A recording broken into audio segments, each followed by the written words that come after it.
Hello guys, today I will be showing you how to use Google Reverse Image. If you find this video helpful, please do like and subscribe. So first things first, you can now open Google Chrome app and then find the image you want to search. For example, this one right here. Right click and then you should see this search image with Google Lens. So if you proceed or tap at that search image with Google Lens, you will get image matches, visually similar images, and related products or places if applicable. Option 2, you can also upload a picture right here, and it's the same thing.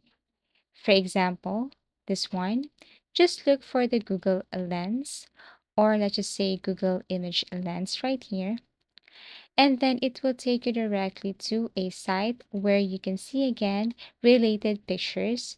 Probably you can see the reverse or the opposite image of this. So what can you use it for? You can find the original source of an image or discover higher resolution versions. Also, identify people, product landmarks. You can check for fake profiles or scams and spot plagiarism or copyright issues. So, for example, this one right here, if you go again for Google Lens, it will take you to this website where you can see different pictures, same as this one, with different positions but similar faces. So, that's how easy it is to use Google Reverse Image Search. Thank you for watching and see you again in our next video tutorials.